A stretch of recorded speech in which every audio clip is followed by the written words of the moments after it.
નમસ્કાર દર્શક મિત્રો, આપ જોઈ રહ્યા છો દેવ 24/7 ન્યૂઝ। જોઈએ આજના મહત્વના સમાચાર ઉનાથી અમારા સંવાદદાતા આહિર કાળુભાઈ સાથે। ઉનાના નાલિયા માંડવી ગામે ભાઈની હત્યા કરનાર આરોપીને ગણતરીની કલાકોમાં પકડી પાડતી નવાબંદર પોલીસ।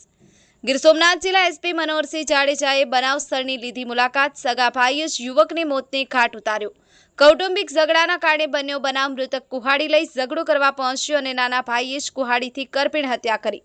ઘટનાને છુપાવવા પોલીસની જાણ બહાર દફન વિધિ કરી નાખી। પોલીસે કબ્રમાંથી મૃતદેહ બહાર કાઢ્યો। પોલીસે આરોપીની ગણતરીની કલાકોમાં જ ધરપકડ કરી। જિલ્લા પોલીસ વડાએ પ્રેસ યોજી આપી માહિતી।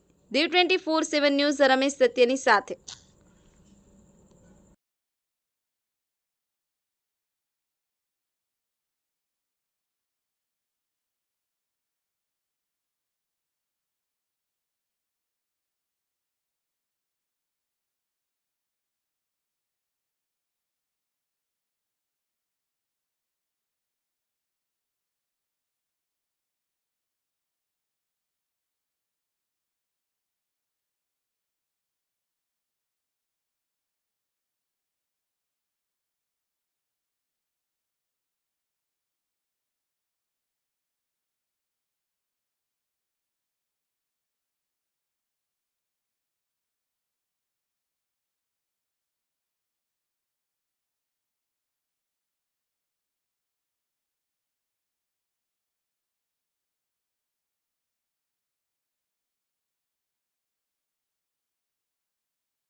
क्यों गाम नालिया मंडी मृतक छे શું થાય છે તમારા મૃતક એટલે મરણ જનાર મારો ભાઈ શું ઘટના બની હતી સાહેબ ઈ રાતનો નશો કરીને આવ્યો। એમાં કંઈ મને ખબર હતી નહીં, હું નશો કર્યો। એ નશો કરીને આવ્યો, રાત્રે માથાકૂટ કરીને રાત્રે ઉડાવી દીધો પ્રેમ ભાવનાથી। ઉડાવીને પછી સવારે ઉઠ્યો ને એ માથાકૂટ કરવા માંડ્યો। માથાકૂટ કરી દી। કોની જોડે માથાકૂટ કરી? હા, કોની સાથે એ માથાકૂટ? અમારી સાથે તો એને કવાડી ઉપાડીને એમાં ઓલો ભાઈ હતો ને જાવેદ, એને પકડી લીધી। પકડવા ગયો ને અહીંયા લાગી ગઈ માથું। પછી શું બન્યું? પછી બીજું કઈ બન્યું નહીં સાહેબ। પછી તમને ક્યાં લઈ ગયા હતા? દવાખાને લઈ ગયા હતા? લઈ જતા હતા તો રસ્તામાં જ ફેર થઈ। તો પાટાપિંડી કઈ રીતે કોઈએ? નહીં सर आप नालिया मंडी गाँव में मुलाकात की थी। कई काले जो मर्डर हुई कारण 21 તારીખના લગભગ સાંજે 4 વાગ્યાની આસપાસ નાવાબંદર પોલીસને અને અન્ય અધિકારીઓને પોલીસના એવી બાતમી મળેલી કે નલિયા માંડવી ગામમાં એક વ્યક્તિને 36 વર્ષની ઉંમરની આસપાસ હનીફ નામનો વ્યક્તિ છે અને એની દફન વિધિ અચાનક કરી દેવામાં આવી છે। આ બાતમી ગામના જાગૃત નાગરિકે પોલીસને આપેલી। એ બાતમીના આધારે પોલીસે તપાસ કરતા ખબર પડી કે આ જે મરનાર છે હનીફ, એને એના ભાઈ જાવેદ શેખ કરીને આરોપી છે, એને સવારમાં બોલાચાલી થઈ અને એમાં એને કુવાડી માથામાં મારી દીધેલી। ત્યારબાદ એનું મરણ ગયું અને મરણ ગયા પછી એને આજુબાજુના લોકોને ભેગા કરી અને એની દફન વિધિ કરી નાખી છે।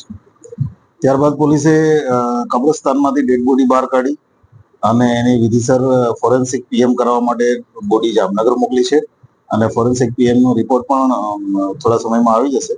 અને પોલીસે આ કેસમાં જાવેદ શેખ વિરુદ્ધ મર્ડર અને 135 ની કલમ મુજબ ગુનો દાખલ કરી અને આરોપીને અરેસ્ટ કર્યો છે। આજે મરનાર છે હનીફ, એ માછીમારીનો ધંધો કરે છે અને માછીમારીના ધંધામાં એને ઘણા સમયથી એના ભાઈ સાથે બોલાચાલીનો પ્રશ્ન રહેતો હતો। એ આ જે મરનાર છે 2-3 વખત પાકિસ્તાન જેલમાં પણ માછીમારીના સંદર્ભે જઈ આવ્યો છે। ભાઈના સાથે બોલાચાલીના કારણોમાં અત્યારે અમે તપાસ કરી રહ્યા છીએ। એ બોલાચાલીમાં વધારે ઉગ્ર બોલાચાલી સવારમાં થઈ જતા મર્ડર થયો એવું દેખાઈ રહ્યું છે। એવું કઈ છે કે જે મરનાર છે એ મગજનો સ્થિર છે, હોળી આ જે પરિવાર છે એમાંથી 2-3 વ્યક્તિઓ આખા પરિવારમાં એવા છે જેમને કંઈક માનસિક પ્રશ્નો છે અને એ માનસિક પ્રશ્નોનું ઓફિશિયલ રેકોર્ડ અમે મેળવી રહ્યા છીએ, પણ બની શકે કે એને કારણે પણ આ માથાકૂટ વધારે ઉગ્ર બનાવભાઈનો એ વખતે સાહેબ નકશામાં અણીપ હતો, મરનાર હતો એવું કંઈક રીતે સવારે એને વિડીયો કરતા ચર્ચા કરી. આ જે મરનાર છે એ દીવ ઘોઘલા સતત જવાની ટેવ વાળો હતો અને એને કારણે બની શકે જે કંઈ પણ હશે એ હવે તપાસમાં અમે આગળ જોઈ શકશો. એવું પણ કહી છે કે જે મારનાર છે એ એના પાસેથી કુવાડી ખેંચવા ગયો ને એને લાગી મરી ગયો. એ આરોપીનું વર્ઝન છે કે કુવાડી ખેંચવા ગયો ને લાગી ગયું, પણ જે પ્રકારનું અમારી પાસે ફોરેન્સિક અને મેડિકલ એવિડન્સીસ છે એના આધારે અમે કહી શકીએ કે આમાં મજબૂતાઈથી કોઈ માથામાં ઘા માર્યો હોય તો જ આ પ્રકારનો ઊંડો ઘા કરી શકાય. તેમ છતાંય આગળ ઉપર જ્યાં સુધી આમાં પ્રોપર પુરાવા અમે ભેગા નહીં કરીએ ત્યાં સુધી તમને સ્પષ્ટ એક્ઝેક્ટ બનાવની વિગતો નહીં આપી શકીએ. છુપાવવાનો પ્રયાસ કર્યો છે તો અન્ય લોકોની સંડોવણી કે અન્ય લોકો સામે પગલાં લેવામાં આવશે ખરા? આમાં પુરાવાના નાશનો પ્રયત્ન આરોપી દ્વારા કરવામાં આવ્યો છે. એમાં એણે હથિયાર છુપાવવા ઉપરાંત જે જગ્યાએ બનાવ બન્યો હતો એ જગ્યાની સાફ સફાઈ, લોહીના ડાઘા, પોતાના કપડાં ચેન્જ કરવા અને દફન વિધિમાં મહત્વનો રોલ પ્લે કરવો, આ બધું જ એણે કર્યું છે. અને એ બધામાં બીજા કોનો રોલ છે એ જ્યાં સુધી આરોપીની અમે ડિટેલમાં પૂછપરછ નહીં કરીએ ત્યાં સુધી નહીં કહી શકાય. પણ આમાં જે ફરિયાદી છે એને અત્યારે ફક્ત ને ફક્ત આ જે આરોપી અમે પકડ્યો છે જાવેદ શેખ એના ઉપર જ મર્ડરની આશંકા છે. બીજા કોઈ ગુનામાં સંડોવાયેલો ખરા? નહીં, હજી સુધી એવો રેકોર્ડ અમે જોયો નથી. આરોપીને અરેસ્ટ કરશું પછી ચેક કરીશું.